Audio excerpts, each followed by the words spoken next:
Revenge films. My name is Jessica. I live with my husband Kevin, and I'm a full-time housewife. We live in a house that's pretty close to Kevin's parents' house, and on the weekends or on the holidays, his parents often come over to our house to eat with us. 2 years ago, my father-in-law became ill, and the lower half of his body became paralyzed. His recovery has been a tough road, but through his hard work, these days, he's finally been able to regain a somewhat normal life. However, my mother-in-law, on the other hand, had always had a pretty self-centered personality. She didn't really support her husband, and she continued to live her life for herself only. Because of that, my husband and I discussed living together with his parents, but both of his parents' house and the apartment that we lived in were both quite small, so we couldn't figure out a way to make it work. I was worried about my father-in-law, who had become paralyzed from the waist down, and tried to do whatever I could to support him. In turn, my father-in-law seemed to really like me, and every single time that I would see him, he would thank me for my help. And perhaps his wife didn't appreciate that, because one day out of nowhere, my mother-in-law started to completely ignore me. It all began one day when my in-laws came over to our place over the weekend to visit us. Jessica and I were thinking that today we can order sushi for delivery. I'm sorry that you guys are always having to take care of us. Well, Jessica was saying that we don't get to eat sushi very often, so we might as well do it when we're together. Jessica, you're far too kind, thank you! This is nothing, don't mention it. I'm also always taking care of you and looking after you, but don't you think it's way too ridiculous that you're only thanking your daughter-in-law? What about me? I thank you every day, Karen, don't I? But it's obvious that your attitude is completely different when you're talking to Jessica. What are you being so bitter about? This is silly. Jessica, please don't pay any mind to that. Okay. And first of all, Jessica, what exactly are you trying to do? Always trying to suck up to my husband and get on his good side. What are you hiding? Not at all. I wasn't trying to suck up to him at all or hide anything like that. Hey, Mom! What are you saying? Jessica was just worried about Dad, and she's done a lot to help him, so don't say it like that! Oh, come on. Why is everybody taking her side? Ever since my mother-in-law started to completely ignore my presence, even if I spoke directly to her, she would ignore me. Even if the whole family was having a conversation, she was clearly ignoring me. In the end, I wasn't able to have a single conversation with my mother-in-law that day, and Kevin's parents went home. Even the following weekend, when we came over, this behavior continued. It became the norm for her to treat me like I was the only one that didn't exist. It was really starting to get to me. As this continued, I started to dread the days that my in-laws would come over because I didn't want to see my mother-in-law and be treated like this. At that time, I was still trying to think of a way that I might be able to get back on her good side, so that we could make up and get along again. I was thinking next weekend, maybe we could go out to eat somewhere. Maybe the restaurants nearby? That's a great idea! We don't go out very often. Why don't we do that? You've always liked that restaurant too, right, Jessica? Yeah, that makes me really happy that we all get to go together. Let's enjoy it, the three of us, as family, without anyone else to get in our way. The three of you? I'll go ahead and make the reservation for 3 next weekend. What do you mean for 3? Well, it's obvious, isn't it? For me, you, and your dad. Hey, Mom! That's enough already! Cut it out! Ever since a few weeks ago, you've been ignoring Jessica or purposely excluding her from everything!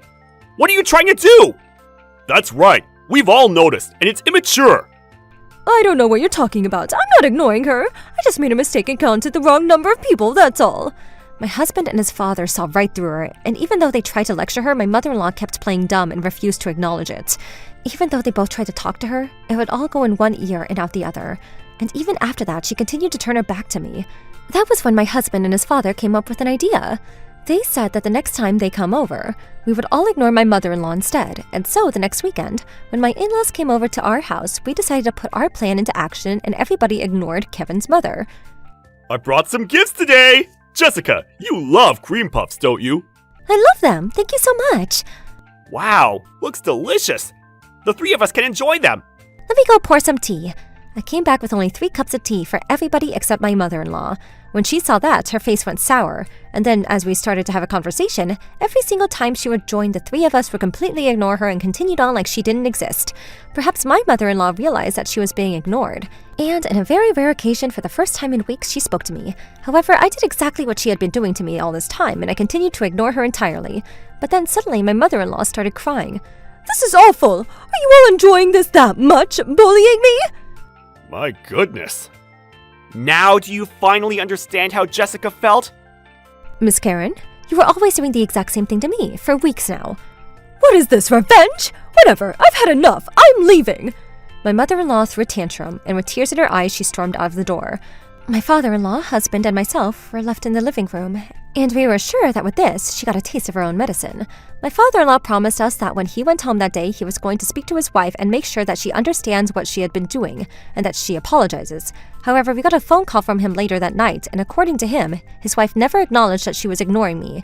Instead, she said that I was playing the victim and over-exaggerating, and because of me, she ended up bullied by the entire family. She was in a terrible mood, and my father-in-law ended up having to be yelled at by her instead. I felt really bad that because of me, my father-in-law had to go through that, and that it was causing him trouble.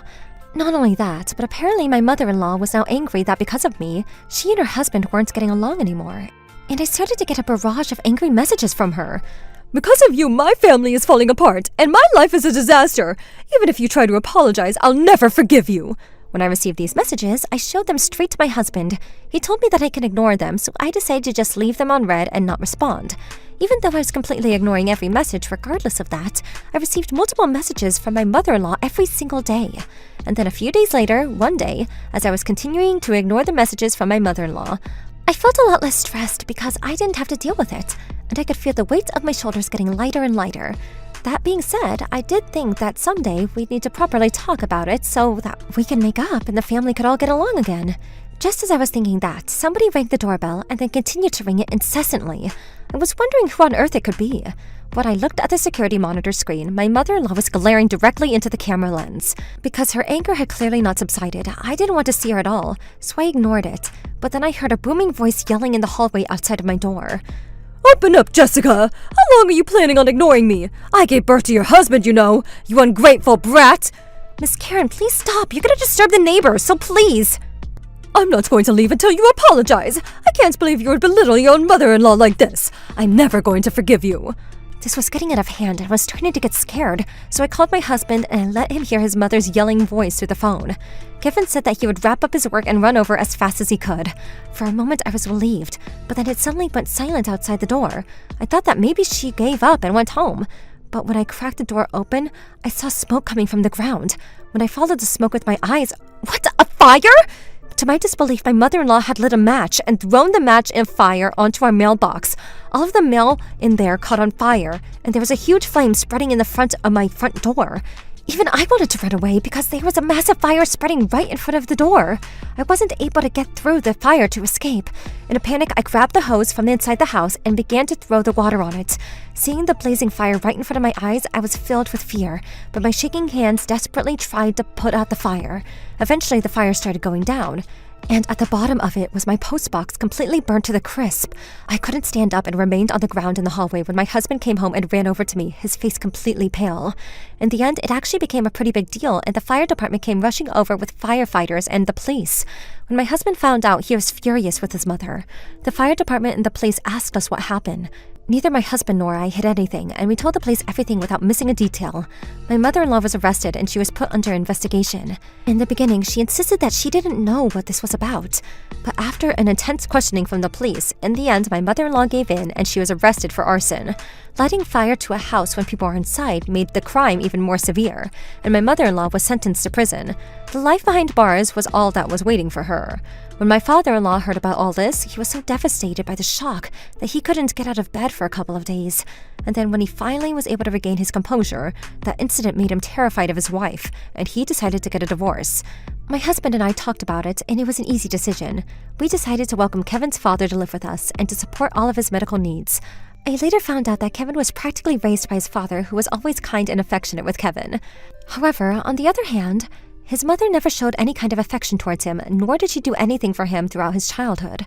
Because of that, Kevin never had any deep relationships or trust with his mother, so he wasn't particularly opposed to his mother having to spend the rest of her life alone.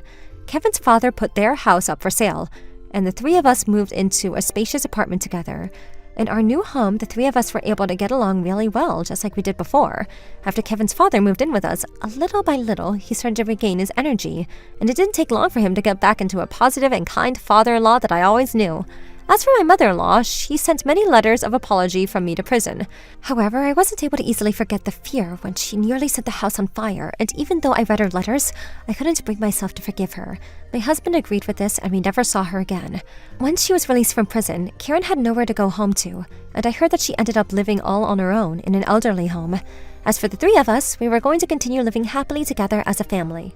My name is Michelle. I'm 44 years old and I'm a single mother raising 2 sons and 1 daughter.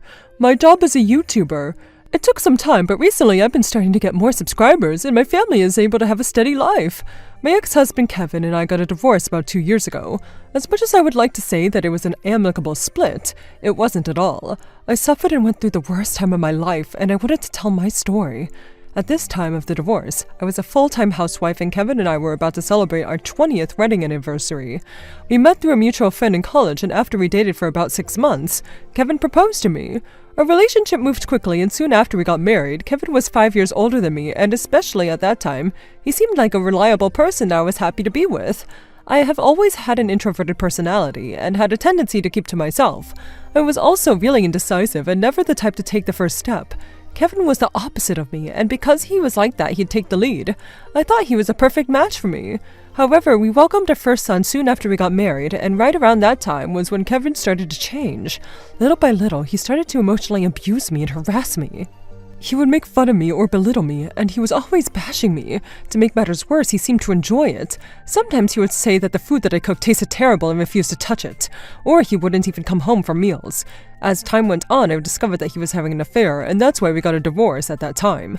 I had been a full-time housewife my entire adult life, and I didn't have much working experience, so to be honest, I wasn't sure if I'd be able to survive if we got a divorce. I didn't know what to do and considered forgiving him. However, Kevin was actually the one that brought up the divorce, and that was when I found out that he had a relationship with his mistress for over 5 years at that point. I'm sorry for hiding it from you, but I don't have any interest towards you or the kids anymore. I'm going to start a new family, so I'm leaving you. I was truly shocked that Kevin could easily say that when he was not only uninterested in me, that he also didn't have any interest towards our children. For the sake of our kids, I desperately tried to fix our relationship and hold on to the family. But it was useless, and Kevin walked out. In the end, he promised to pay a settlement fee and child support fees, and the divorce went through. I made sure to collect a settlement fee from the mistress as well, and we also had separation of assets. I received the house but decided to move. It turned out that his mistress had heard from Kevin that he was single and she didn't know that he had a family. When she found out about my existence, she was shocked and came straight to apologize. Well, I suppose I can't say she's not a victim. If she was being told that he was a single man, and she didn't pay the full settlement fee, so I decided not to push her any further. However, within a few months after the divorce, Kevin stopped paying the child support fees and he disappeared after that. I wasn't able to contact or find him. I was able to secure enough living expenses for the time being of the divorce, but both of my parents had already passed away. I didn't have anybody that I could rely on moving forward. Not only was I unsure about finding a job at this age, I was also extremely uneasy about how to live and support my 3 children. However, that was when my oldest son, Ryan, had an idea. Hey Mom, why don't you try being a YouTuber? I can edit the videos for you. I think you have an important story to tell. And he made a suggestion, and it was a great idea, because if I was a YouTuber, then I would be able to be with my children and work from home. I couldn't just sit around anymore. I needed to take back control of my life for myself and for my kids. I had nothing left to lose, and I started my career as a YouTuber who was a devastated single mother after her husband had left a family. Of course, in the beginning, I don't have any income at all, but I started posting videos about my daily life with my kids, as well as cooking videos, because I always loved to cook. I opened up about my life as a single mother of 3 children. As I started to post more videos, we started to gain more subscribers, and eventually I was able to gain an income enough to support my family. The tragedy of being a single mother of 3, because the father walked out on us, gave us sympathy for viewers. However, about 2 years later, one day, I suddenly got a phone call from that guy. Oh, hello? Hey, Michelle, it's me. How have you been? Kevin, what is this out of nowhere? Actually, there's something I need to talk to you about. What do you want? Hey, Michelle, you and me, let's start over. You see, Kelly ran away from me, and so I'm stuck with our kid. And you know, you're a single mother, and now I'm a single father. So we can just get back together. After the divorce, it seems like things didn't last long with Kevin and his mistress, but soon after he got remarried to another woman. However, that other woman found another man and disappeared. And that was when he decided to give me a call. And not only that, but he was trying to tell me to look after the child that he had that woman with. Excuse me? What the hell are you saying? You're struggling to survive, aren't you? You were a full-time housewife all those years, so I'm sure you're not earning much anyway. So I'll support you, okay? Of course, there's no way that I was going to accept this, and I immediately hung up the phone. But even after that, he continued to relentlessly contact me. My children and I moved after the divorce, but eventually he somehow found my address, and he sent me a message saying that he was going to show up at my door and that we needed to talk. I spoke to my children about it, and they immediately rejected the idea. They unanimously said that they don't want to see Kevin no matter what. However, because he said he knew my address, I couldn't just sit by and do nothing about it. I thought about calling the police straight away, but then, that was when Ryan came up with a certain plan. We're going to use this, and then... When I heard his suggestion, I clapped my hands in excitement. Ryan is such a fast thinker that sometimes I can't believe he's my own son. With his plan, I would be able to give Kevin the punishment he deserves, and the merits for us were pretty big. But then, if you're wondering what the plan was... Yo, long time no see! Have you been? Good? Hey, why are you here? I told you not to come here. Look, this is the new kid. To my disbelief, Kevin had showed up with a newborn baby. What is this child? What do you mean, what is this child? This is our new kid. His name is Steven. I'm going to be supporting this family again anyway, so what's the difference if you have one more kid? You've done this before 3 times already. I was so overwhelmed with anger that tears started streaming down my face. Even after all the horrible things that he had done to our family, he didn't have a single word of apology. And not only that, but he had practically been treating me like a slave and simply expected me to follow his orders as soon as he came back. There's no way I could do that. I don't want to see your face. Get out of my house. I had already had a shine weak personality, so I had never been able to speak back to my husband. But this time, I had a family to protect. So I spoke up against him for the first time, but of course that didn't seem to sit well with Kevin. Huh? Who do you think you are? You think you could go against me? Even though you're a low-life peasant who can't survive by yourself? I bet you're just scraping by doing nothing while you live off the settlement fee that I paid you, you lazy hag! What are you saying? Even though you stopped paying the child support fees a long time ago. What did you just say? You better not get carried away! Even after you took a settlement fee from me, are you still trying to get more money out of me? You're such a dirty thief! What a disgrace!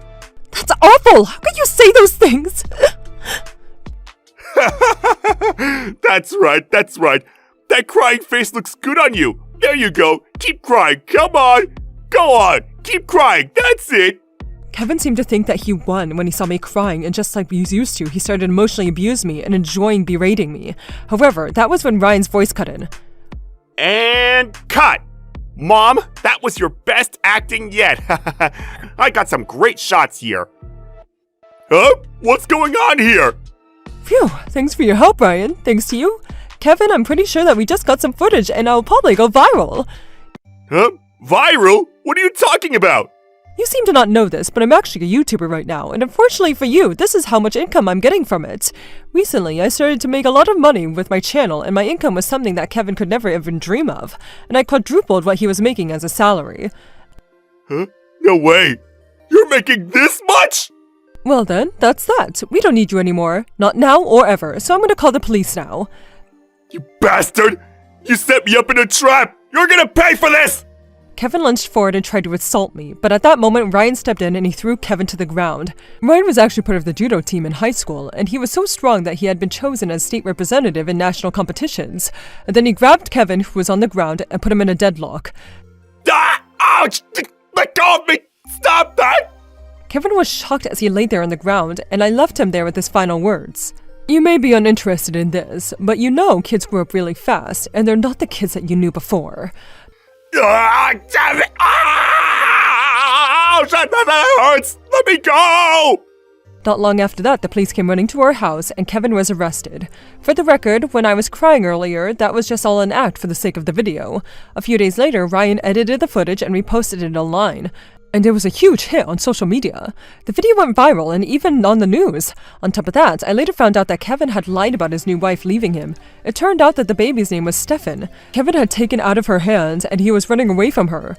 The baby was safely returned to his mother, who cried when she saw him. Kevin was arrested. Of course, because the video went viral, everybody knew who he was, and society's reaction was incredible. Of course, he was fired from his job, and even after that, he was released from the police. I heard stories about people in the neighborhood throwing rocks and eggs at him. I think he got what he deserved. My name is Charlotte. I've been dating my boyfriend Troy for 2 years now. Just the other day, Troy said that he wanted to hurry up and get married. We hadn't introduced each other to our parents yet, so I said that we should meet each other's families first. In order to introduce my parents to Troy, I asked my parents to set aside time on the weekend. On the day of, Troy arrived at my parents' house with a gift in hand, and as soon as he sat the opposite of them in the living room, he started talking about the shocking plans that I was hearing for the very first time. When I marry your daughter, we're going to live in an apartment for some time, but eventually, we're planning on living with my parents at my family house within 2 years. I was shocked and I looked over at him with eyes wide open. It was only a few days ago that he told me that he wanted to get married, and in front of my parents there, he was telling me the plans for the very first time.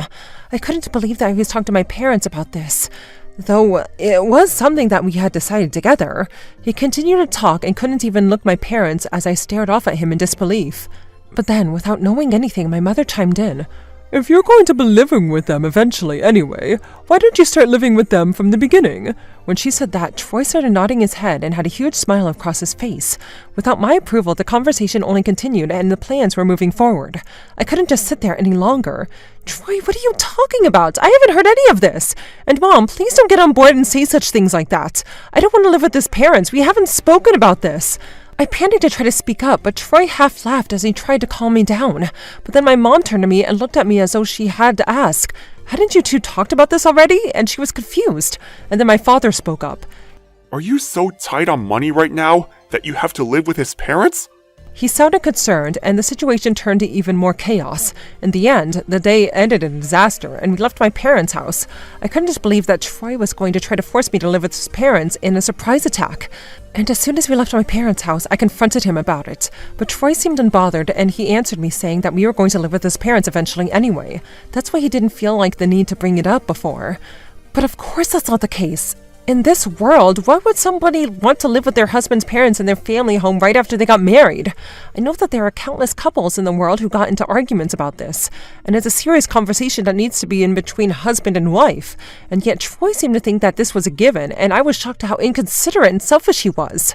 That was when I started to feel uneasy about getting married to him, and I began to ask questions. First, I asked why he wanted to live with his parents in the first place, and his answer was that since we're both working full-time, our house would be considered a high-income household.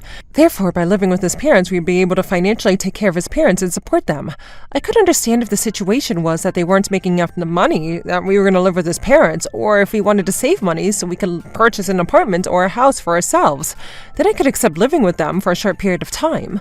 But to be told from the very beginning that we would be living with them because they were after my income was ridiculous. And first off, we may both be working right now, but if we were going to get married, then we'd have kids eventually, and I would have to quit my job when I got pregnant. Once the child is born, I wouldn't be able to work for a while after that either. When I told Troy about his plans in regard of all that, he said that even if I got pregnant, I should be able to work until the 3rd trimester, and that even if I gave birth to the child, the parents would be able to look after the baby, so I would be able to go back to work straight away. I haven't heard of many women working until the 3rd trimester, especially because a pregnancy can be so difficult. Also, I want to be able to spend time with my baby after I give birth, so why should I have to leave my sweet child in the arms of my mother-in-law and go back to work? And not only that, he was expecting me to go back to work not only for ourselves, but to support his family financially. This was such a joke, I couldn't believe it. When I heard him say that, and could see that he didn't see anything wrong with his reasoning, I immediately lost all desire to marry him, and I decided not to meet his parents either. I was just trying to think of how I could break up with him when I heard the most ridiculous information. To my disbelief, without my approval, Troy and his parents had already decided that we were going to be living together and relying on my income. They had already begun reconstructing the family home. Of course, when I heard that that was going straight to Troy's house, I confronted him to ask what on earth was going on. He said that because my mom agreed to let them live together as family, they went ahead with the plans and began building the house accordingly. Even though I told him that I said no, and that we haven't discussed this, he refused to listen to me and ignored me. Not only had I not met his parents yet, he hadn't formally proposed to me, nor have I even received a ring. We weren't firmly engaged, and yet we were already moving ahead with the plans that I never agreed to and had finally reached my limit. If you want to remodel your house, then you are free to do whatever you want, but I have no intention of living with you in your parents' place. When I said that, he then snapped at me. He said not to be so selfish and that it's already been decided, so to shut my mouth and stop talking back to him.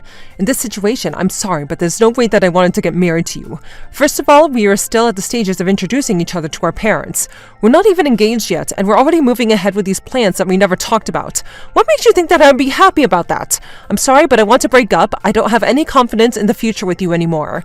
That's what I said, but then he got even more angry. He said that that's because we all talked about it, and if we're going to break up, then he was going to sue me for the settlement fee. Of course, I had no intention of paying for all of that, so for now, I left the situation and went back to my parents' house and told them everything. When I explained the entire situation to them, my parents were shocked. My father especially was furious with Troy, that not only were they clearly after my salary from the beginning, that Troy was also planning on making me continue working even after I got married and pregnant, and that Troy was calculating my salary in order to support his own parents. You better not get married to a guy like that. You'll never be happy, no matter what, with a person that selfish. And that he supported my decision. However, one day I ran into our mutual friends, and he told me something even more shocking. Troy had told me that they were remodeling their house, but that was actually a complete lie. In fact, they were building a brand new house designed for 2 families, and not only that, but they were bragging to everyone around the neighborhood that I was gonna go build it for them, and that the house was being designed with their hopes and dreams. I was shocked when I heard that, and so I told the mutual friend how Troy and his parents were building that house without any permission or acknowledgement from me, and how he told me that even if I got pregnant, I can work until the 3rd trimester, and how even if I did give birth, that he told me to leave the newborn baby with his parents and go straight back to work. And then the mutual friend seemed furious for me, saying how insane that it was that he could think that he could behave in this way. He told his friends about it, and the story spread like wildfire around town. Everyone knew that Troy and his parents, and they were all shunned by everyone around them. And then my father also called them directly and told them that he had no intention of letting Troy marry his daughter and rejected them from me. Troy must have heard about that because in the middle of their new house being built, he suddenly showed up at my apartment door one day and immediately started yelling at me. About the plans to remodel the family house. If we were going to do that, then I thought that you would prefer to have a brand new house. That's why I did it. And yet, you've got some nerve to be spreading those crazy rumors around town like that. First of all, you and I aren't even married yet. We're not even engaged yet. You were the one that made all of these plans and moved forward yourself without any of my approval. And plus, I already told you that I wanted to break up with you, didn't I? As if I'm going to accept that. We're already building the house. It's almost finished. We break up, then who the hell is going to pay back the loan on that house? There's no way we're going to break up, you hear me? If you're going to insist on breaking up, then you better pay the loan on that house. Are you kidding me? This is insane! Now get out and leave me alone! And so I pushed him out of my parents' house and closed the door on his face. His parents must have found out that I wanted to break up, and their son wasn't going to get married to me. Then they would be stuck paying the loan off the house themselves. And so they started calling my cell phone relentlessly, and even went as far as to call my office phone as well. I refused to answer, and when Troy realized that I wasn't going to budge, he finally resorted to physical assault. One day I came home from work, and he was waiting outside of my apartment for me. He said that he was going to agree to break up, so he came to get his belongings from my place as a final step. I was pretty emotionally exhausted from all the phone calls and attacks I had been receiving from his parents, and at that moment I thought that I had finally been able to be free from him. And so I let him come into the building, and I had him wait outside of the apartment door while I gathered his belongings that he left when he stayed over at my place. When I opened the front door to give him a bag of things, he suddenly pushed past the door and forced his way in. I was shocked, but it all happened so fast that I couldn't stop him, and he had the most terrifying thing. My parents said that as long as I can make a reason for you to have to stay, then even if you don't want to, then you'll probably end up marrying me. My mom also said that if she has a grandchild, she'll be more than happy to look after it. And once we have kids, then I'll look after it too. So let's have a kid then. As he said that, he started to force himself upon me. I was overwhelmed with fear and desperately tried to fight back. I grabbed a pillow and shoved it in his face, and in that brief moment he couldn't see. I ran out of the apartment and knocked on my neighbor's front door for help. We had always gotten along, and she opened the door straight away and helped me call the police. Troy was arrested. After that, I sued him and his parents for all their harassment, and they were all given a suspended sentence. It was an incredibly terrifying experience, but with this incident, I was finally able to be freed of him. After that, Troy and I broke up, and he was written up in the newspaper as the man who assaulted his girlfriend. Once it was public knowledge, his company found out and he was fired. I heard that he's trying to blame his parents for all this, but that's none of my business anymore. He was left with the house that he started to build under his name. But there wasn't any young couples that wanted to live with their in-laws in a brand new house, and they weren't able to sell it. I heard that he was left with a house that wasn't selling, unemployed, and with this massive debt of the house. But he did all this to himself. Even though that there was a time that I considered marrying this man, I never could have imagined that this was the type of person he was. But I'm truly glad that I was able to see his true nature before we got married. I don't want to ever see that family ever again. My name is Jonathan. I'm 30 years old. I live with my wife Jessica, who's the same age as me. I work full-time while she works part-time, and we don't have any children yet. It's been 3 years since I married my wife Jessica. However, just recently, we decided to get a divorce. The reason for the divorce was because Jessica was having an affair. I discovered that Jessica was going behind my back and sneaking into hotels with a guy from her part-time job. The reason that I found out about this was because I got a message from my friend Troy about a month ago. We hadn't spoken in a while, so I was wondering what it was about, and the message said this. Hey Jonathan, I hate to tell you this, but I see your wife Jessica going into a hotel with a guy I've never seen before every week. Troy happens to live in an apartment directly facing this one Love Hotel in town. He can see the entrance to the hotel from his balcony, and he said that every single week on the same day, around the same time, he would see Jessica going into that hotel with a man, happily flirting with him in broad daylight. When I got that message, I went straight to a detective agency to launch an investigation. And that was when I discovered that every single Wednesday between 10 a.m. and 1 p.m., Jessica was going into this hotel with this man. Jessica's working part-time a couple days a week at a company, and it turned out that this man was her boss at that job. Now that I had this information, I had to think about what to do with it. And I was particularly troubled, because Jessica had a very strong personality. On a regular basis, she was always bashing me that I didn't have a high enough salary and always complaining about our life. Whenever anything happened that wasn't to her liking, she would blame it entirely on me and always tell me that we didn't have enough money. Just the other day, she caused a traffic accident, and when that happened, it was really bad. Ma'am, this was entirely because you weren't paying attention and you slammed into the car in front of you. You're lucky that nobody was injured, but you need to be careful. You'll have to accept responsibility for this. This is all because my husband doesn't earn enough money. I had my mind full of worried with our living expenses. That's why I was distracted. This isn't my fault at all. Excuse me? Like I said, I didn't do anything wrong. This was all my husband's fault for making me have to worry and stress. She was saying this nonsense to the police, and it was truly embarrassing. In what world would that excuse pass? That's why, if I were to confront her about her affair, I had no doubt that she would explode and try to turn it against me. I could already see it. She was going to yell at me and say that it's because I wasn't attractive enough and I didn't have enough money. To be honest, I would be happy to just get a divorce from Jessica already, but it seemed like a chore to argue over everything, and I already knew that it would be messy. On top of that, there was one more thing that was troubling me. We were able to get the evidence of the two of them going into the hotel together, but there's no way for us to say exactly what they were doing in the rooms. And if you were to take this to court, there's the possibility that they would deny the affairs, saying that they didn't do anything inside of the hotel, in which case, there's a chance it wouldn't stand in court. In this situation, that means that I would need to have more definitive evidence, but it would take me more time to gather that, especially since I worked full-time and she was having the affair while I was at work. I thought about it for a long time, but I didn't think that anything good would come out if I just kept dragging the situation along. And so one day, I decided to confront her with the evidence I had of the affair. Hey Jessica! What the hell is this? Who is this man? And why are you going into a hotel with him every week? I raised my voice and tried to come on strong so that she wouldn't undermine me. But just as I expected, Jessica tried to turn it on me, and our house instantly turned into a war zone. What the hell is this? Were you stalking me? That's disgusting. What kind of husband does that? And first of all, if you have the money to be following me around and doing this, then you should be spending it for our living expenses. That has nothing to do with this right now!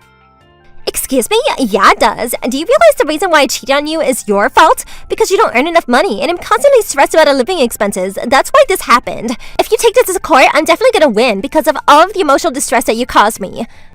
At that moment, everything that I had been holding in for all these years exploded, and it turned into a screaming match. In the end, Jessica said, I'm definitely not going to get a divorce, but I will leave the house. And just so you know, I'm not going to end things with that person, but you better still pay my living expenses. She went on an outrageous rant and walked out. What the hell? What is wrong with her? I knew that she was going to try to blame this on me, but she's saying that she doesn't want to get a divorce, but she's going to continue her affair and expects me to pay for her to survive? This has to be a joke. That night, the blood had already rushed to my head, and I was so angry. I was exhausted, and I fell asleep. However, in the middle of the night, the most unbelievable thing happened. What's that sound? Someone's here. It's coming from the living room. In the middle of the night, I heard somebody unlock the front door, and it woke me up. Could it be Jessica? She still has her key. After everything that she said, I'm surprised that she came back this fast into the house. My anger still hadn't subsided, and so I decided that I was going to ignore her, and I refused to leave the bedroom. However, not long after that, I realized that something was wrong.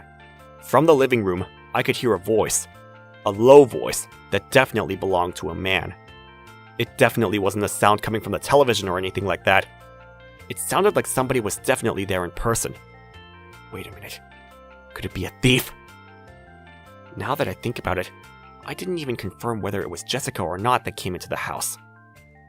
I slowly sat up in the bed, grabbed my phone, and I turned the camera on to record a video as I quietly crept towards the living room. However, from there was where the story took a shocking turn. When I approached the living room door, I leaned my head against the wall and listened, and that was when I started to hear suspicious voices. The more I listened, the more it was clear to me that that was the sound of a man and a woman going at it. What is this? What the hell is going on? So I cracked open the living room door quietly. I peeked inside, and then to my disbelief, I saw Jessica and the man she was having an affair with going at it in the living room of our house. What the hell is she thinking? And why is she here? Why would she bring a man home and then on top of that do this, knowing that I would be sleeping at home? When I opened the door a little bit more, the smell of alcohol filled the room, and it was clear that the both of them were pretty drunk. I could no longer just stand there and watch, so I slammed the living room door open and I stormed inside. Hey, Jessica! What the hell are you doing? What? Is that your husband? You told me that he wasn't going to be home! Oh, did we wake you up? When the man noticed me there, he immediately started to put his clothes on, but I truly couldn't understand what on earth Jessica was thinking. The man started saying that he was told that nobody was home, and that's why he followed Jessica to her house. But I made him shut up and sit down on his knees and asked Jessica to explain. Well, I thought that if you saw me cheating on you with your own eyes, and maybe you'd finally understand and feel guilty for what you've done, right? Before you blame me for doing anything, why don't you finally realize this is all because you don't earn enough money?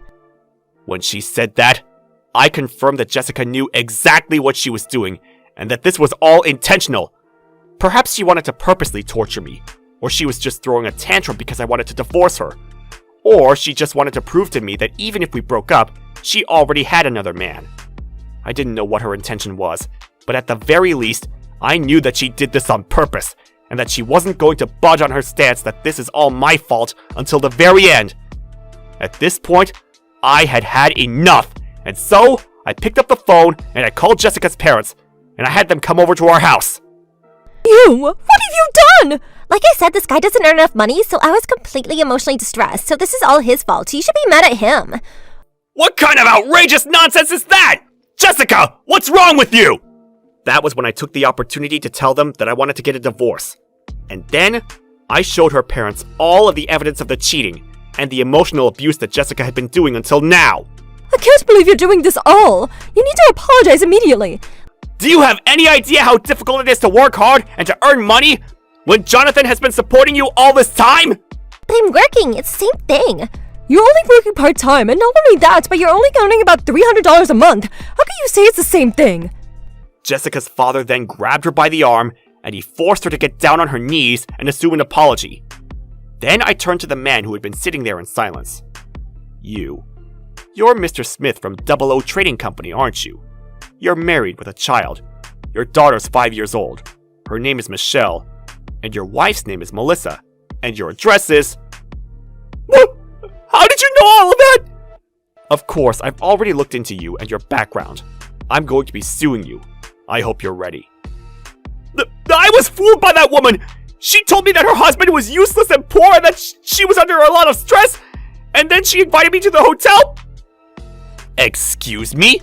What did you just say about me? Oh, I'm sorry! I made sure to inform both his company and his wife about the situation. He was promptly fired, and the wife immediately divorced him. Of course, I collected a settlement fee from him as well. As for what happened to Jessica after that... What do you mean you're not gonna let me live here? But this is my house! Don't be so spoiled! You did this all to yourself, and you better take responsibility! You need to go and experience how difficult it is to work and earn money to survive. So go figure it out. She was always bashing me, so surely she's going to be able to earn a lot of money herself, right? I don't have any money. I'm so hungry. This is a story about my ex-husband's siblings that even when I recall it, it sounds completely crazy. At the time, I was struggling to get pregnant, and I thought it would be for the best of both of us to go to a clinic to get tested for infertility. I spoke to my husband and asked for us to consider getting infertility treatment, but my husband wouldn't really get on board, and we weren't able to have children. Then, one day, I happened to go to my husband's parents' house for lunch all together with his whole family. And then, my brother's older sister Karen said the most outrageous thing to my other sister-in-law who was with her own sister Kelly. I heard that you're infertile, right? So why don't I give birth to your baby in your place? To tell the truth, my younger sister-in-law was also having difficulty getting pregnant like me. But when I heard Karen say this out loud in front of everybody, I was shocked. At first, I thought she was suggesting to be a surrogate mother, but to my disbelief, Karen was actually having an affair with her own little sister's husband. I didn't want to step in too much, but I didn't think that it was right in the situation, so I tried to speak up.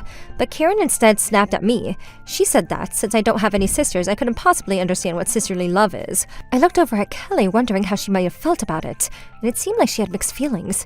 She certainly wasn't happy about her older sister and her husband having an affair. But I've known that Kelly had wanted to have children for a while now. I was starting to think that she'd become swayed by her older sister and pressured into it. But if Kelly herself was okay with it, then I didn't think it was my place to say anything further. However, after that, Karen must have not liked that I spoke up against her, and this time she turned over to me. And first of all, I heard that you are also infertile too, Jessica. So what are you talking about? She said. Even though I had already explained to her that we didn't know the reason why we weren't able to get pregnant, and that I've been asking my husband to go for an infertility test as well, my sister-in-law decided one-sidedly that my reason must be a lie, and she continued to attack me with all her words about my supposed infertility. Not only that, but after the lunch, we also had a gathering planned with all of the relatives from my husband's family. Once everybody was gathered together, Karen suddenly said to all of the relatives, You know, our family wants a first son as soon as possible, but all of the brides in our family are infertile, so it seems like there's nothing we can do about it. They're so useless. I thought that one of them could get married, that they would be able to have kids, but it looks like that's not the case. I wonder if my little brother pulled the short end of the stick with choosing a wife. I feel so bad for him, she said out loudly to everybody. Thanks to that, the uncles and the relatives started to chime in. Oh goodness, you can't even have kids? Then you can barely call yourself a woman! If you can't even have children, then what use do you have as a wife?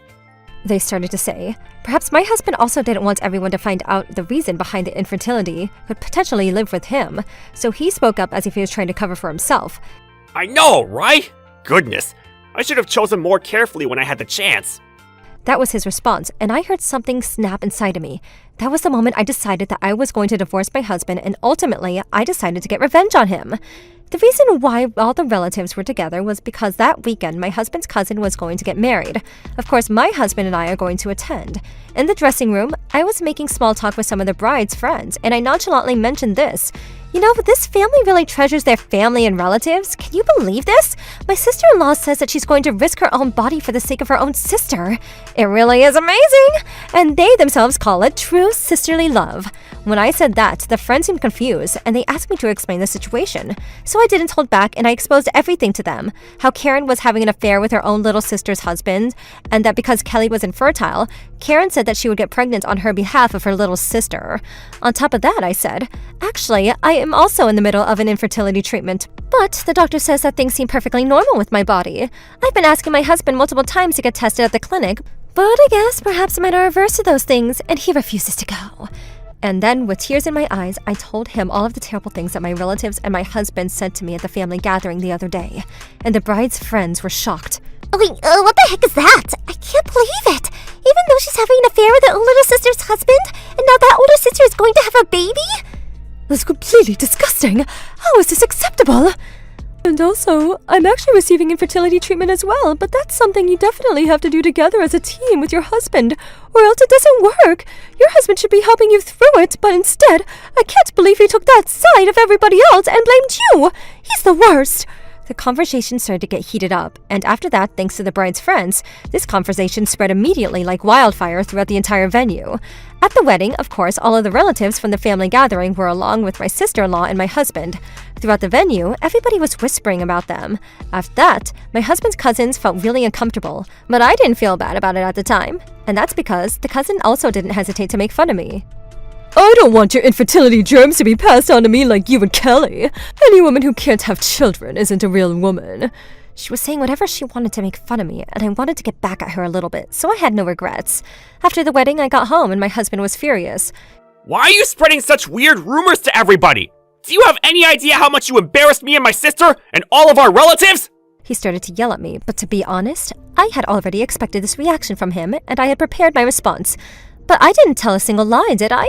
Everything about your sister is only the truth, and I only spoke facts when it came to the infertility treatment between you and me. Even still, there's a thing called time and place, and you shouldn't have been saying that there! Oh, really? When it comes to time and place, then I think your sister Karen was far more rude the other day. Infertility is a very delicate and personal problem, and yet she was saying that in front of all the relatives.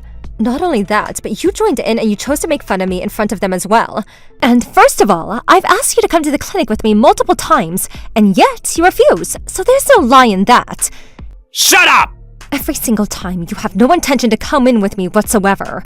And yet, you just continue to run away and make up some excuse that you don't like the way I'm asking you, and continue to put the blame on me. I don't need a woman like you anymore who talks back to me like this and that can't even give birth to a child. We're getting a divorce! Even though there's no way of telling whether the infertility actually lies within me, unless we were both to be tested at the fertility clinic, my husband seemed to want to insist to his grave that I was the one that was infertile. I didn't need my husband to tell me twice. I had already decided that I wanted to divorce him anyway, so I didn't hesitate to gather my belongings and I left the house as quickly as possible. My parents lived in a different state out in the suburbs, and it was far from here, so I had already rented out a furnished apartment temporarily. But then one day, when I was on my way back home to gather the rest of my belongings, I unfortunately ran into my sister-in-law in town, and then she started to verbally attack me. You've got some nerve talking about me to people like that. A good-for-nothing woman like you is never going to be happy as long as you're alive. It's no surprise that my little brother threw you away. It wasn't exactly that I was thrown away, but it was a waste of my time and energy to deal with people like this, and I no longer wanted to be involved with Karen, so I just ignored her and walked away. The divorce with my ex-husband went smoothly. However, he continued to tell people that the reason was because I was infertile, and I wasn't able to have children. He told everybody that the reason for the divorce was because I wasn't able to give birth to the heir. But I had my own job, and I didn't have any concerns about money. I just wanted to forget about all of it. That's why I didn't bother to try to fix those rumors, and I just wanted to leave it all behind. 5 years after all that, now I have 3 children, 1 boy and a set of twins. Of course, they were all children that I gave birth naturally. Sometime after I divorced my ex-husband, I met a man at my company who kindly expressed his feelings for me, and we began to date. At that time, I made sure to tell him ahead of time that I may not ever be able to have children, but he said that he didn't mind, and he still wanted to be with me, and that's why we began dating. That man said that he wanted to date me with marriage in the near future, and not long after we started dating, we were engaged, and then we got married. Both of my new husband's parents had already passed away, and he assured me that I wouldn't need to feel any sort of pressure about having children on that end. Thanks to him, I was very much at ease. However, in just 3 months after we got married, we discovered that I was pregnant. Not only that, but with twins. I was overwhelmed with emotion of happiness and shock. But then time continued to fly by, and I gave birth to 2 healthy babies. Not long after that, I became pregnant again, and now I'm the happiest mother of 3 beautiful children. For the record, I heard a rumor that my ex-husband got remarried after that, but that he still wasn't able to have children. Back when we got divorced, he had been trashing me to everybody around him, that it was my infertility that he wasn't able to have kids. But now that he was remarried and still didn't have children, everybody seemed to notice that it was actually his fault. Apparently, his new wife got tired of not being able to have children and being blamed for it, and she ended up leaving him as well. As for my ex-sister-in-law, in the end, Kelly wasn't able to forgive her older sister for having an affair with her own husband, and it turned into a big problem. Apparently, they went to court, and the trial was a war zone. The cousin as well ended up being infertile herself, and I heard that she was on the verge of divorce. As for Karen, after she laid hands on her own little sister's husband, and on top of that said something so outrageous as to give birth to their baby in her place, she became known around the town as a crazy woman. No man would go near her anymore either, and apparently she's still single. For some reason, it feels like my ex-husband and all of his family members are having a big stroke of misfortune. But that was no surprise to me. I wish I could gather them all in one room again and say, take that. I had always loved my husband Kevin, but this is a story about a time that I fell in love with him all over again. Kevin was an amazing person that anybody that knows him would agree 10 times over. For example, if I didn't like the way that my husband said something and I got angry with him, how would you feel if you were in my shoes? If I said that to you like that, you wouldn't like that either, would you? Even if I yelled at him, he would remain calm and say, Well, I'm sorry. Maybe it wouldn't have bothered me. But if you didn't like it, Jessica, then I'm sorry. I won't do it again. He was the type of person to be able to apologize like that, so I never became fully angry with him, and we rarely got into any fights. Unlike me, who would lose my temper easily, my husband was very easygoing like this, and that's why I fell in love with him and married him. I was really happy in this marriage, but sometimes that easygoing part of him also made me uneasy in some situations. The reason for that uneasiness was because my mother-in-law had been harassing me for a very long time whenever my husband wasn't around, but in a very backhanded way. I came from a very poor family and I wasn't able to go to college, so I got a job straight out of high school. We discussed paying my college tuition fees with a student loan, but it would mean that my parents would have to struggle to pay that as well. I didn't want that to happen, and it was necessary for me to earn money to support them. But that doesn't bother me at all anymore, and I was just happy that I was able to help my parents. I'm always grateful to them for raising me. I think my husband was trying to brag about me when he told his mother about my situation, saying, Isn't Jessica amazing? I never would have been able to do that. I mean, I'm sure he meant no harm, but as soon as my mother-in-law heard that, she came straight over to our house. I didn't know that you only had a high school degree, Jessica. So you didn't even go to college. Isn't that amazing? You sacrificed your own life for your poor parents, she said to me. I never once thought of it as a sacrifice, and it wasn't like I regretted any of it either. It made me uncomfortable for her to talk about my life like that, as if I should be regretting how I lived my life until then. On another occasion, I was struggling to get something that was higher up in a cabinet. I was only 4'10" and short, and so unfortunately I couldn't reach tall places without having a stool or something to help me. When my mother-in-law saw me reaching up for something, oh my, Jessica, how cute you are. You really are so tiny. That's so adorable. How cute. Aww, she would say that to me. And not only that, but multiple times she would repeat the same thing. She definitely didn't actually think I was cute when I looked at her face. It was obvious that she was making fun of me and laughing at me. My mother-in-law would always act like she was complimenting me when she was in fact making fun of me, so one time I said very clearly to her, I am very happy for you to compliment me like this, but it actually kind of makes me feel like you're making fun of me, so please stop that. But then she would start to laugh at me even more, and through an evil grin she would say, oh dear, but I'm only complimenting you. I'm just saying that I'm jealous of you, that's all. And then she would laugh again, and that would be the end of the conversation. I thought about talking to my husband about it, but Kevin never was the type of person to get angry about anything, so I started to think that maybe I was just overthinking it. Plus, she never was direct about it, so it was difficult to describe, and I wasn't really able to talk to anyone about it. All I could do was grit my teeth and try to tolerate it. Even after that, anytime my husband wasn't around, my mother-in-law would continue to throw compliments at me, when in reality she was making fun of me. And that continued day after day. I started to hate myself, thinking that it was my fault, and if only I was more accepting and patient and kind like my husband was, that maybe it wouldn't bother me so much. On that day, my mother-in-law came over once again, and I was dreading having to deal with her and her backhanded compliments again. Right at that time, my husband was about to get in the shower, so he left us in the living room and went to the bathroom.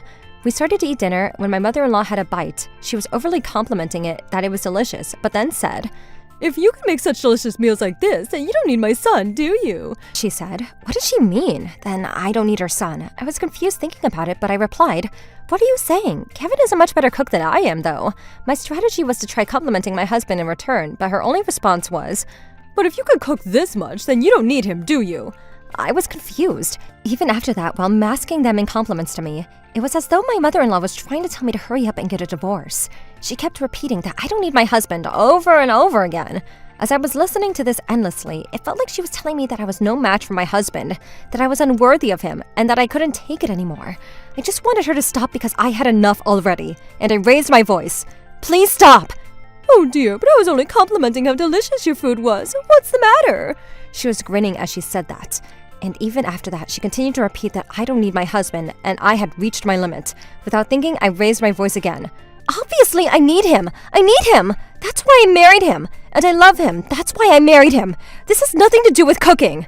As I was yelling, my husband got dressed and came back into the living room. But then his mother turned to him and said, oh my, what's the matter? We were just talking about how delicious Jessica's cooking is.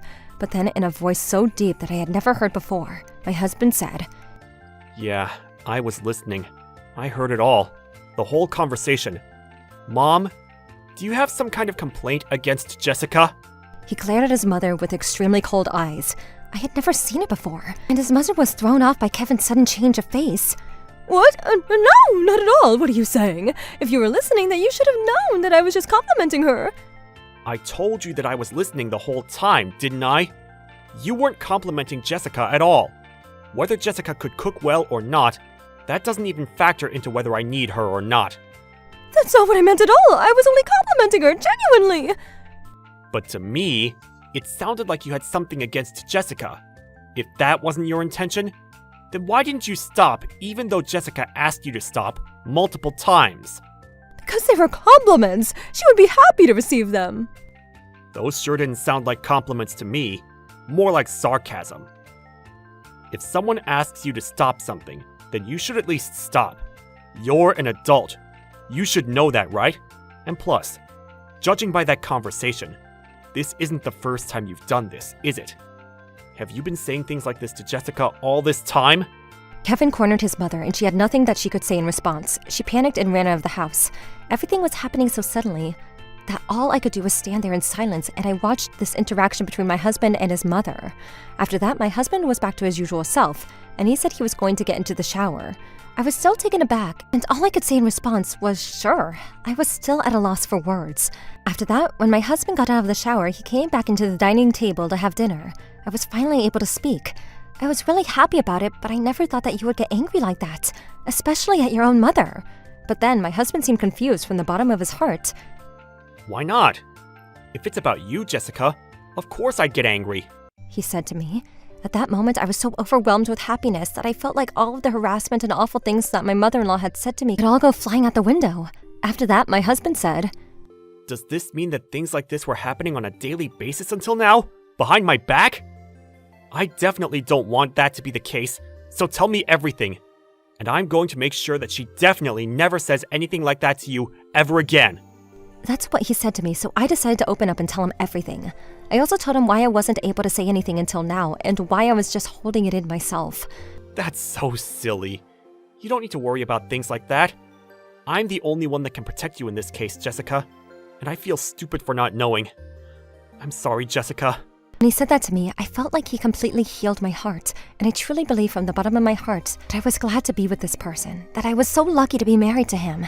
After that, Kevin went to his father about the incident, who was the most terrifying person in the family of all. Apparently, my mother-in-law was intensely yelled at and punished by him, especially because my father-in-law had always treated me like his own biological daughter and had been very good to me. Are you trying to destroy your own son's happiness with your own hands? What do you think you're doing? Don't you dare go anywhere near our son's house ever again! And I'm going to forbid you from having any more contact with Miss Jessica for a while. If you break any of these promises, I'm going to divorce you. Do you understand? I heard he was yelling at her like he was breathing out firebombs. On the receiving end of that, my mother-in-law broke down in tears. Why should I have to get divorced or something? This small all I was doing was complimenting her. Apparently she was crying as she said that, but she gained no sympathy from her husband. That wasn't complimenting her, that was sarcasm! Thinly veiled insults! You of all people should know that! A daughter-in-law that amazing is almost a waste on our son! And when I found out that you were harassing her, do you have any idea how embarrassed I was? How pathetic I felt? If anything, I would be happy to get a divorce from you right now! Oh, I swear I won't go back there anymore ever again.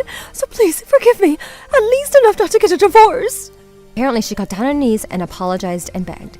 My father-in-law said that he wanted his wife to come to our house to get on her knees to apologize directly to me, but that he wanted to prioritize my feelings of not wanting to see her and refrained. But it's true, knowing that she didn't like me, of course. I wouldn't want to see her again, especially after all of that. But thanks to this incident, I was finally freed of my mother-in-law's harassment that she was masking as compliments. I also feel like I was able to get even closer to my husband, and in the end, I truly think it was for the best. A few years ago, my husband and I discussed living together with his parents, so we built a new combined house to live very close to his parents. Because the house was so large, we included a landline within the house so that we would be able to contact each other straight away. However, I never could have imagined that that would become a root of my mother-in-law causing so much trouble. Ever since we started living together, I was starting to think that my mother-in-law's small complaints were annoying, but I figured that that was only normal when moving in together. And because it was separated two family houses, I didn't think it was necessary for me to think too deeply about it. Not long after we started living together, I became pregnant, and my husband and my in-laws were all ecstatic. I had plenty of savings from when I was still single, and we didn't have any worries with my husband's income, so I was able to relax and enjoy my pregnant life without many worries. 9 months flew by, and I gave birth to the most adorable baby boy. However, my mother-in-law started acting very strangely right at that time. Within one day, she would call the internal landline every few hours. I see there are a lot of baby clothes out to dry quite a few times now. Are you sure everything is okay? One set is just his pajamas, and the other set is because he's throwing up when he was breastfeeding today, so he changed his clothes. The other one is because when I was changing his diaper, some of it leaked onto his clothes. She would call me and then question me about the smallest details with my son. On top of that, on another occasion, I've heard the voice of a baby just now, but are you actually looking after him? You must have been asleep, weren't you? That's not acceptable. You need to keep an eye on him at all times. Yes, he finally went to sleep earlier after he'd been crying all day and must have been tired. But because of your phone call to the landline, it woke him up. Well, that's most likely because he's not getting enough sleep. You need to make sure that he's getting plenty of sleep. What are you doing as his mother? On another occasion, the weather is so nice outside, so you need to wash all of your baby's goods and dry them outside in the sun. Do you hear me? It was really every hour that she would call the internal landline and nag at me about the baby. My father-in-law was still working full-time and wouldn't be home, and my mother-in-law, a full-time housewife, and would always be home. I thought she would at least go out for tea or lunch with her friends, but perhaps because she was so concerned about me and the baby, she would always be home and always be calling me like this. This was my first time having a child. I was already running around trying to make everything work, and day and night I was being kept awake to look after the newborn. Even though I was able to get some sleep in the moment that I could, I would always be awoken by a phone call from my mother-in-law. I tried to tell her multiple times that if I ever needed help, I would contact her, and that she didn't need to come check up on me so much. At that time, she would say that she understands, but within 3 hours, I would receive another phone call from her. Not only that, but the baby would get scared of the phone ringing, and even though I was finally able to get him to sleep, he would wake up and start screaming and crying. And yet every time she would call, she would tell me that the baby is always crying and lecture me about it. She has no shadow of responsibility that it was her fault. I almost felt like I was being stalked, and it was so troubling to me that one day I pulled the cord from the landline. But then my mother-in-law came storming over from her side of the house and found me in the house.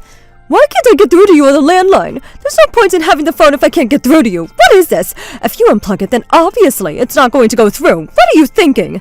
When she realized that I pulled the cord, she was furious and threw a tantrum. Of course, that was when I tried to explain why I pulled the cord, as politely and kindly as possible. But when it was completely useless, of course my husband also did his best to try to talk to her. When he would come home from work and see how exhausted I was, he got worried and went to his mom. That's enough! Cut it out already, Mom! If you call this much over the landline, then Jessica can't even rest in the few moments that she has! A baby doesn't have a routine, so we need to be able to carefully think about when Jessica can rest, and make sure that she can take care of herself, too! He would get angry for me, but his mom refused to understand. She would just say, I'm just worried and want what's best for the baby. No matter how many times he would ask her to please refrain from calling so much, perhaps she would forget, or it was intentional. But the problem wasn't solved at all. The baby would only be more upset, and I was exhausted from days on end without enough sleep, and being nagged that I had finally reached my limit. If you aren't understanding no matter how many times we are trying to tell you, could it be that you have Alzheimer's, ma'am? In that case, why don't you try to go to a nursing home and be cared for? Because I gave birth to my baby, so there's definitely no way I could also look after you. When I said that, she became extremely furious. Ever since the baby was born, my mother-in-law had no boundaries anymore, and I was starting to regret building this house and living closely with them. Even after that, my mother-in-law continued to trouble me. Every baby is different, and there are many types. And because of the phone call attacks from my mother-in-law, the baby was never able to get rest properly during the day, and he would continue to cry. And his overnight crying only became worse even though we were separated by thick walls. The baby's crying could be heard over the mother-in-law's side wall. Throughout the entire night, I would be stuck trying to calm the baby down and put him to sleep, and this continued for days. When I was able to finally take a nap during the day, I once again received a phone call from her. She started saying that when my husband was a baby, he didn't cry that much, and perhaps our baby was some sort of disability. Then started to say that this must be why babies cry at night, and that because she was being woken up multiple times throughout the night, her sleep pattern was being disrupted. And I told her once again that for that reason, I want her to stop calling me so much. But in the end, it was only an endless cycle, and she would repeat the same thing. I was already reaching my limit, so I decided to have my mother-in-law go under a certain examination. On that day, my mother-in-law came back from the hospital, and she came straight to my house. What on earth was that inspection at the hospital today? I thought I was going to get a regular health check. I really don't understand what's going on. They were asking me which one the apple was, or making me do very simple math. Oh, that's because I was asking them to inspect whether you had dementia or not, or if you were losing your mind. I replied to her with a smile on my face. When I said that, my mother-in-law's face turned bright red. Hey, what did you just say? Dementia, you said? That I'm losing my mind? Are you kidding me? Who do you think you are? Are you making fun of me? What? Because the more I looked at you, the more I started to think that you must be the case. Because no matter how many times my husband and I talked to you, you continued to repeat the same thing. I was starting to get really worried, and I asked the neighbors for all kinds of information too. But then they said that there's definitely a suspicion that could be dementia. And so they all said the same thing, that you should go to the hospital and get tested for it. Oh, I also received a brochure for the nearby nursing home. Are you kidding me? Stop messing around! I'm only calling you because I'm worried about you. How dare you say that I'm losing my mind because of that? My mother-in-law was furious. She was being spoken about around the neighborhood as politely having dementia, and her lips started shaking as she threw a tantrum. But I remained calm and kept my composure. Because if that's how you're behaving, then anybody would think the same. I told you over and over again that if you ring the internal landline, it causes problems for us. That because of the noise, the baby wakes up, and to please stop. I said it hundreds of times, didn't I? And yet you still end up calling me right away. Like I said, I'm not doing that with bad intentions. Whatever, you need to do whatever it takes to make this right with everybody. This is such a low-level harassment, you need to cut it out. I'd like to take those words and give them right back to you. What would you call it that you're doing to me, ma'am? Were you never taught to treat others the way you want to be treated? To not do unto others what you don't want to be done to yourself? Of course I have. If you know that, then why do you not do it? If you're losing your mind and don't have dementia, no matter what intentions you may have, to me it's harassment, and nothing else, especially when I've spoken to you so many times about it. Anyway, if you don't have dementia, surely you can understand what I'm saying, right? And if you're still going to continue doing it, then it's a crystal clear case of harassment to your daughter-in-law, or it must be dementia. I hope you remember that. When I said that, my mother-in-law finally went quiet, but thanks to that, from that day forward, the phone calls completely stopped. If she did call the landline, then it would mean that she either has dementia or if it's for harassment. And she's the one insisting that it's not harassment, so if she were to make the phone call again, it is the same thing as saying that she has dementia. That seemed to put an end to it finally. The fact that I went around asking the neighbors about it and saying that she might have dementia also had a good effect, and because she needed to prove to everybody that she doesn't have dementia, she started going out and meeting people more. After that, the landline completely stopped ringing on our side of the house. The baby was also able to sleep during the day without interruptions from the sudden phone calls, and I was finally able to regain my rhythm in life. The baby was also starting to sleep throughout the night as well. I think there are so many people in this world who are troubled by verbal harassment from mother-in-laws, but I never could have imagined that an internal landline would be the cause of so much trouble for my family. However, after this incident, my husband also forbid my mother-in-law to come onto our side of the house, so I think I'll be able to raise my child in peace for a while now. Oh, for the record, my mother-in-law had been told by her husband from before not to call us unless it was an emergency because it would be troublesome to me. But because his wife took it too far, and they were banned from entering our house, he was no longer able to see his grandson, and my father-in-law was furious with her. For a while, her husband also forbade her from having any contact with me to not cause any more problems, and she was put in timeout and basically under house arrest. She did all this to herself, though. How was today's video?